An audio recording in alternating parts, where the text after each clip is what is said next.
Good evening, ladies and gentlemen, and welcome to a very special edition of Outtakes. You know, the movie industry is very difficult indeed, and you just have to tip your hat and say kudos to folks who have a vision, have an idea, and then are able to, through hook or by crook, as the saying goes, make that vision come true, make a film, and then in their own manner go ahead and distribute the film. Now, obviously, if you have studio backing, that's not a problem at all. But the true independents never have studio backing, and trying to get their film out is difficult indeed. Two young ladies have succeeded in doing that, Bria Grant and Vera Miao. They met during studying for acting and had an idea. And this idea centered around two girls who were best friends and how they would react to each other and the people around them during a nuclear apocalypse. It was an interesting concept, but they had some difficulty, as most independent filmmakers do, had difficulty getting the funds, getting the technology, the whole 9 yards. Well, both ladies who are in Los Angeles currently are going to join us via phone tonight and tell us how they put this whole movie together. It's called Best Friends Forever, and we'll talk to Bria Grant and Vera Miao tonight on Outtakes with Fiore.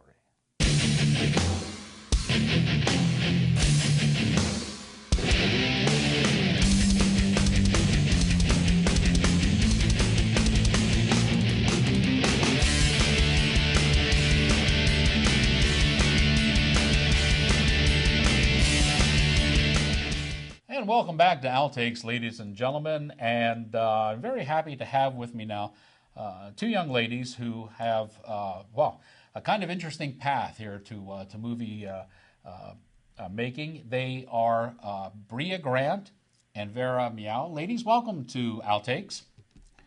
Thanks for having us. Your show, or your movie right now, is Best Friends Forever, and this is a post-apocalyptic film, or a during apocalyptic film, if you will, that takes a little different spin in that there are no zombies in this thing, finally, for a change. So we have actually humans interacting with other humans and not the undead, which was quite refreshing. 5, 6, 7, 8.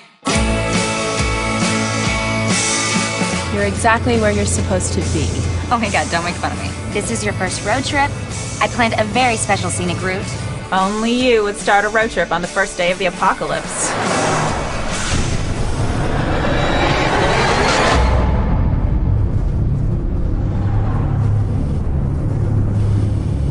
Where is everyone? This is a time for reckoning. Hey, what's wrong?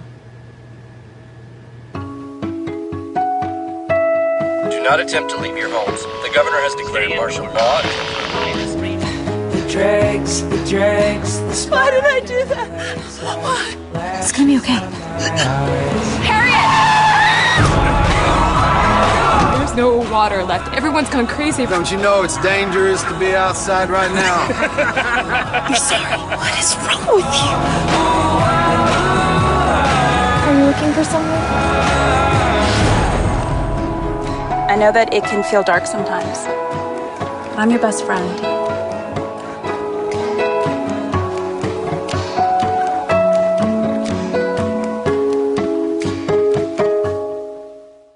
When you did this movie, ladies, it was partially crowd-funded.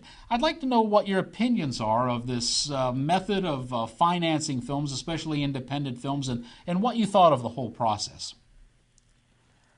Well, obviously we love it because it helped us to finish our movie. I mean, we shot our the initial part of our movie and then didn't have the money to finish it, and thank goodness for Kickstarter, because folks on Kickstarter helped support us and helped us to finish out the movie. So we're big fans of Kickstarter and other crowdfunding sources.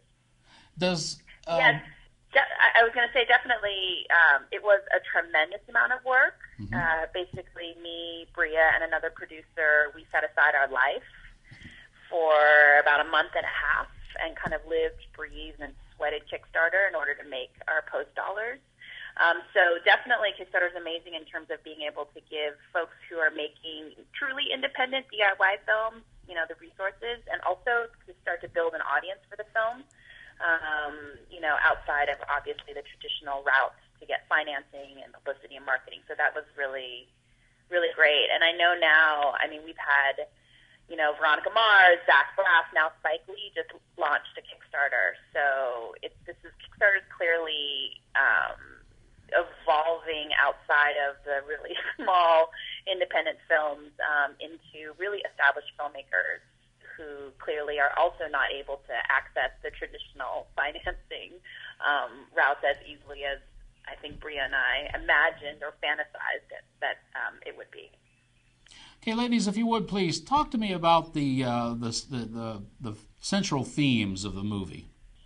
So when we were thinking about Best Friends Forever, we're both huge fans of science fiction movies, of horror movies, of apocalyptic movies, but we wanted to focus on something different and more about the humanity aspect of those movies. And so the central idea that we came up with was, when these disasters happen, when there's an apocalypse, who is most important to you? Like, who is the first person you call when something bad happens? Who's the person you don't want to lose? And how these experiences or these terrible events, make you look around and realize what's the most important thing to you. And that's sort of the central theme of Best Friends Forever. Now, the two girls who are you in the movie, Harriet, Bria, you play Harriet, and Vera, you play Rita. I found it kind of interesting, and let me know if I've interpreted this the wrong way, by all means. But I found it very interesting that a lot of your publicity and your bio stuff claimed that you folks met in college, and that you were both very strong feminists. And yet, through this movie, the two main characters are really, really kind of clueless as to what's going on around them. When Harriet discovers what's causing people to act strange, it then becomes a matter of trust between the two girls. But up until that point, there's all kind of things happening around these girls, and they're just having, what could be considered blonde moments. How did you reconcile that kind of naivete with a feminist philosophy? Vera may have a different opinion, but one, we did a lot of it for humor. The movie has a lot of humor in it, and I don't think there's anything wrong with using humor, as sort of a ploy.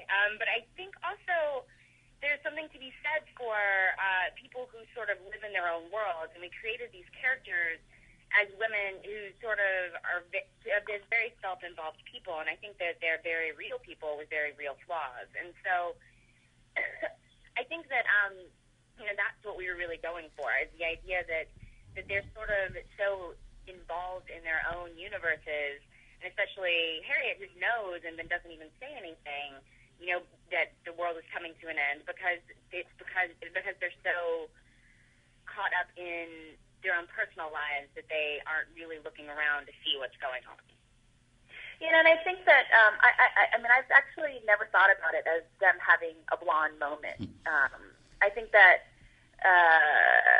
with Harriet's character, if anything, she's so focused on finally achieving and finally moving forward in her life that she's sort of hell-bent and determined to make it happen, to manifest a reality that she sees in her brain.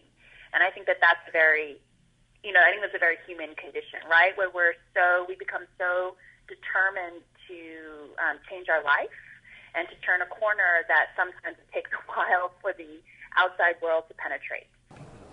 So, Harriet, Reba says that you might be able to give us a ride. She did. Just up the road a bit. We really appreciate your kindness. It would, totally cement our faith in humanity. Reba, can I talk to you for a minute? Yeah.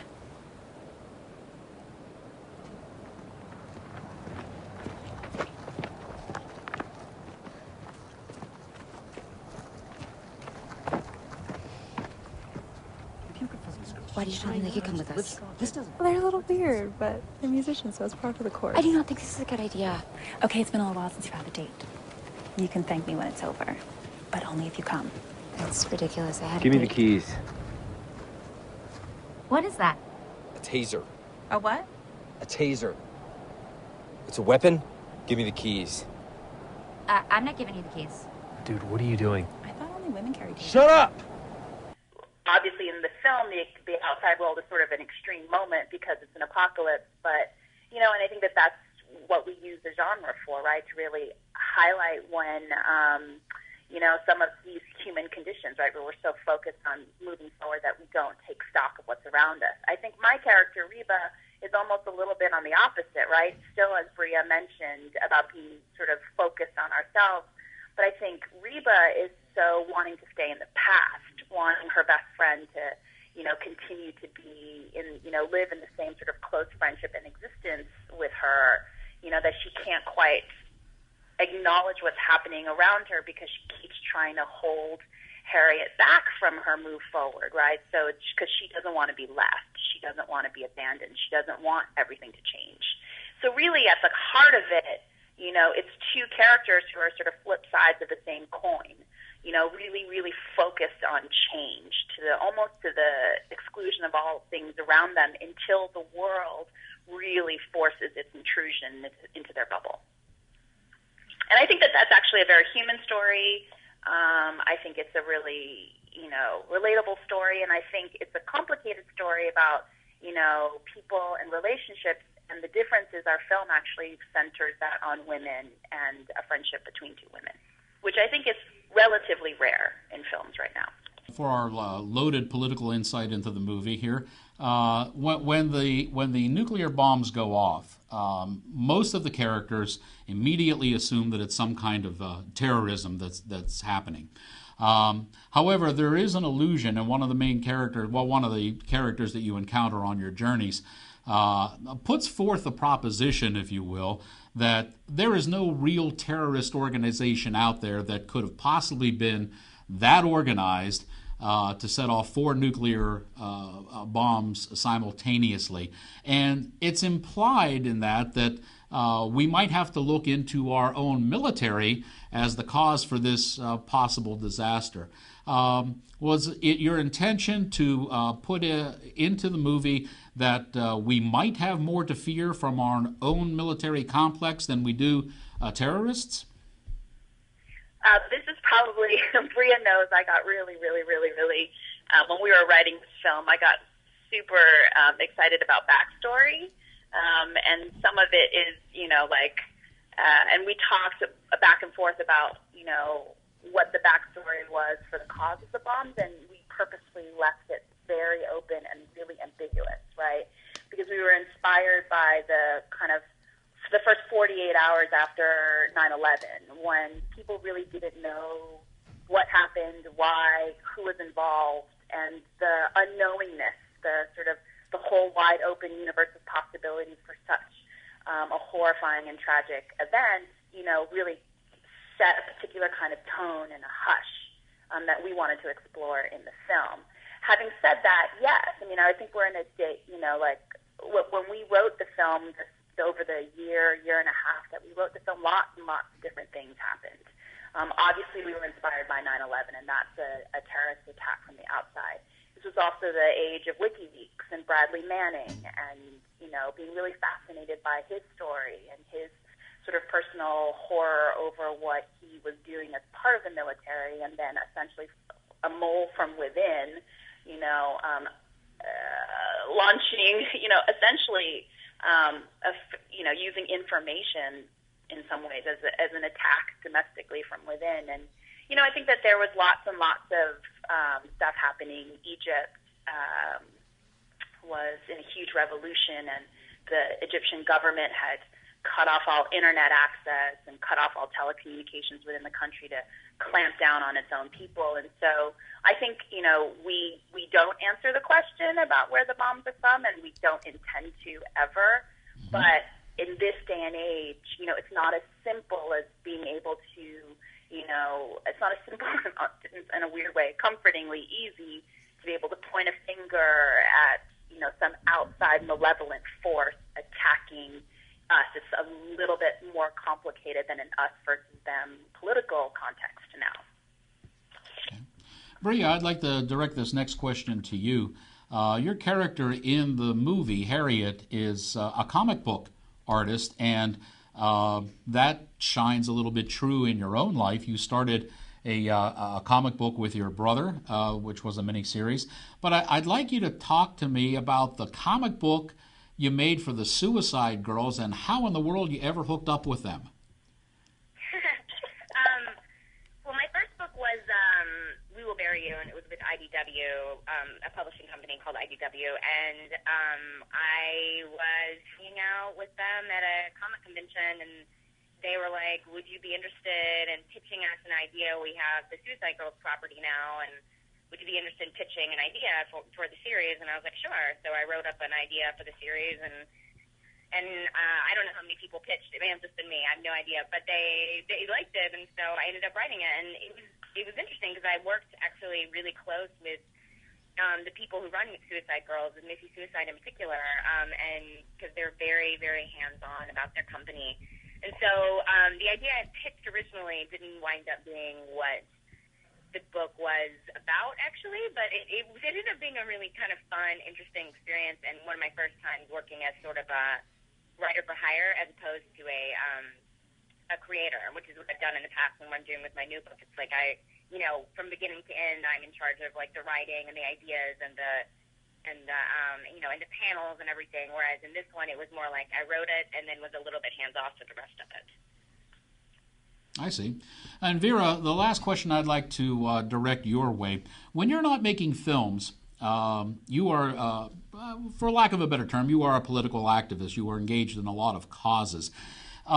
It states that in your bio that you like to promote items of social justice. Now, the term social justice has been bent and manipulated ad infinitum to kind of fit whatever organization is using it. So I would like to know what you see and what your definition of social justice is, and if you feel that films should be made to promote that definition.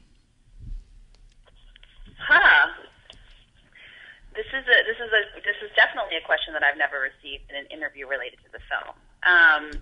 So yes, social justice is a term that I think is a malleable one, or at least how it's been used in a lot of different ways. And I have actually committed most of my life in one way, shape, or form to contributing to what I think is our efforts that move us towards a more just society. And so I think for me, without getting too boring and too detailed and too nerdy, social justice to me is defined by a world where we have equity between different kinds of people, and that crosses race, that crosses class, that crosses gender, that crosses sexuality, that crosses immigration status. So basically a world in which there is equity between different folks. And so there's no particular class of folks who are denied access to what people, I think, generally call the American dream. And that the denial of that access doesn't exist in our structures, right? And so that's generally what I mean.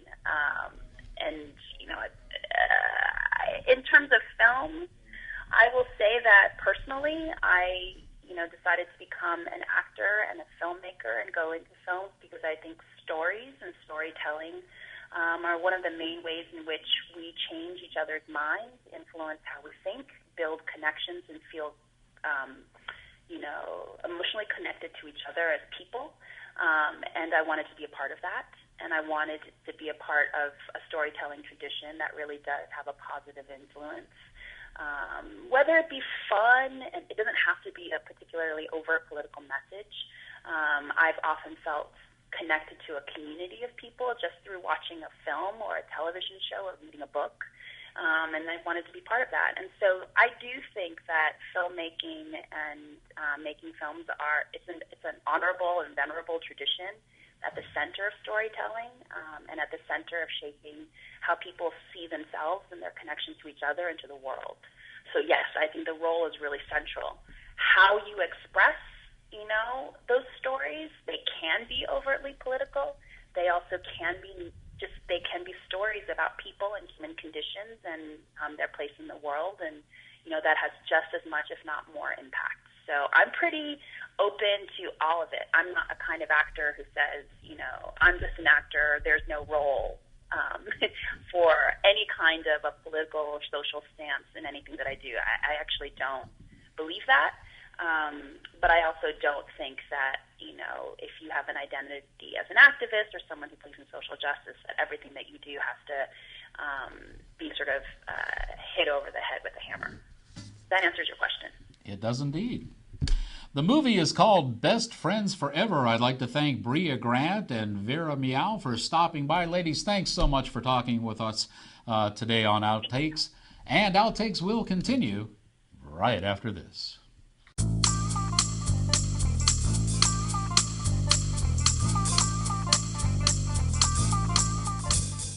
Hello everyone, I am Fiore, host and producer of Outtakes with Fiore here on BPTV, and it's not going to be too long. Short period of weeks before Outtakes celebrates its 500th episode.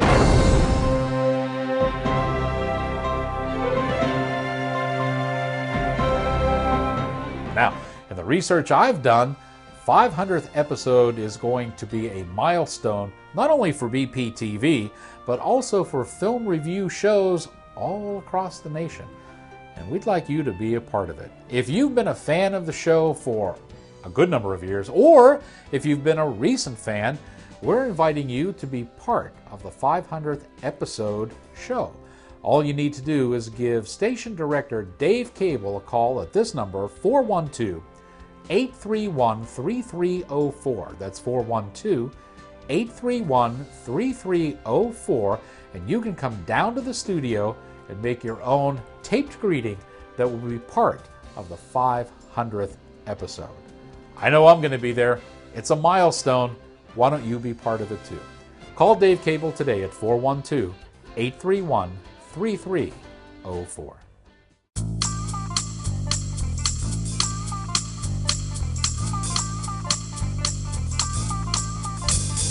I would like to thank Brea Grant and Vera Miao for taking the time out of their busy schedule in Los Angeles to talk with us here on Outtakes. And their schedule is rather busy as their film, Best Friends Forever, has garnered an awful lot of attention on the film festival circuit, and as such, the girls are busy promoting their movie. If you're interested in seeing Best Friends Forever, there are several different options for you. Of course, it is available on cable video on demand, VOD, so you can check with your local cable provider and see when it's offered. Also, and Dave's going to run some graphics down the bottom here for you, the movie has its very own website. You can certainly check it out there. And the movie is available on iTunes. That's their preferred method for distributing the film nowadays. And you can check it out there. It's called Best Friends Forever with Brea and Vera. Glad they took the time out to talk with us, and certainly some poignant answers to those questions as well. Wish them well. Independent filmmaking is exceptionally difficult, and hopefully good things will come from it from there. We are completely out of time. Let me remind you that if you want to stay on the bleeding edge of everything that's happening in Tinseltown, there are a whole lot of ways to do it. Check out the Examiner.com website. That's where you'll find all my reviews. And once again, there's the graphic for you. It's kind of long, but folks, once you bookmark this, it's just a click away, and you want to make sure you're there every day to see what I've posted up there. I'm very happy to report that the official Outtakes with Fiore Facebook page is now officially closed.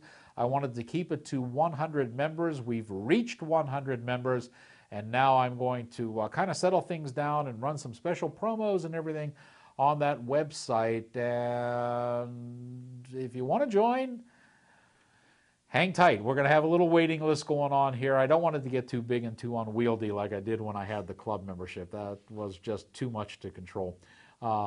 But certainly we have some big name stars on the website, and of course some folks who just love to talk movies, and we're having a great time. You can always check it out. I'd be glad to put you on a waiting list, and as we shift people or perhaps get things under control, we can add some more members as well. And there's the URL for that special club as well.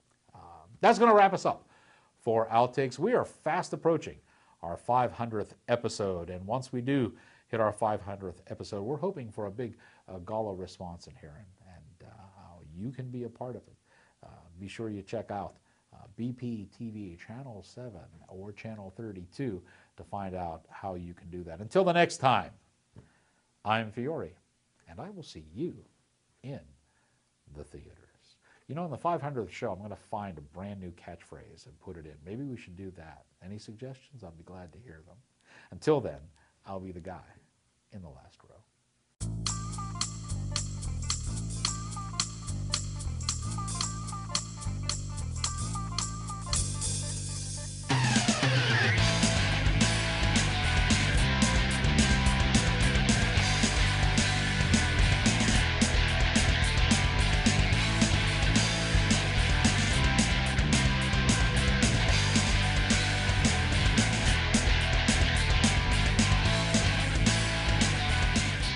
Five, 6, 7, 8.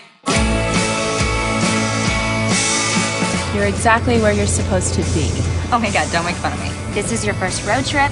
I planned a very special scenic route. Only you would start a road trip on the first day of the apocalypse.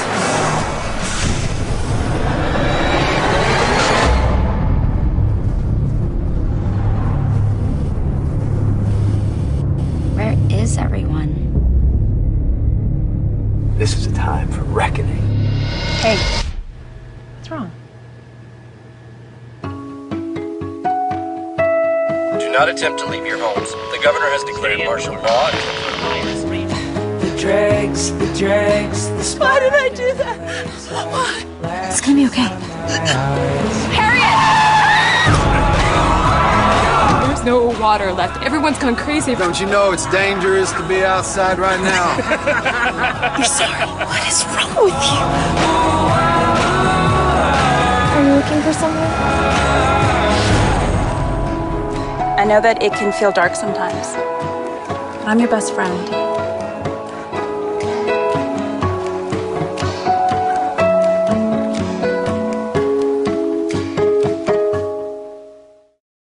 Hello everyone, I am Fiore, host and producer of Outtakes with Fiore here on BP TV, and it's not going to be too long. Short period of weeks before Outtakes celebrates its 500th episode.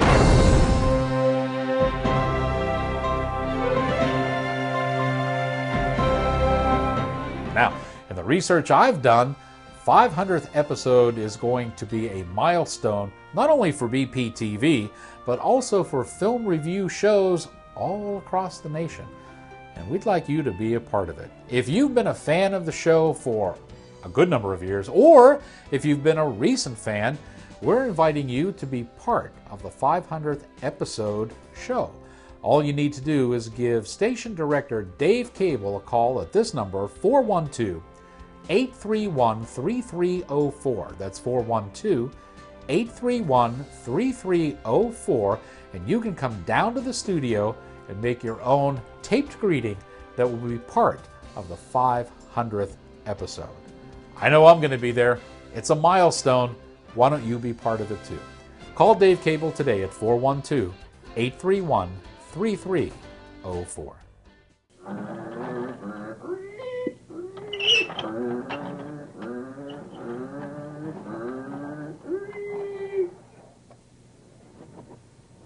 BPTV.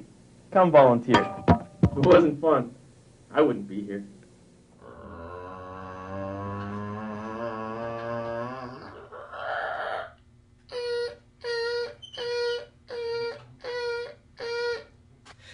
BPTV. Come on in. Make a show. It's still fun after all these years.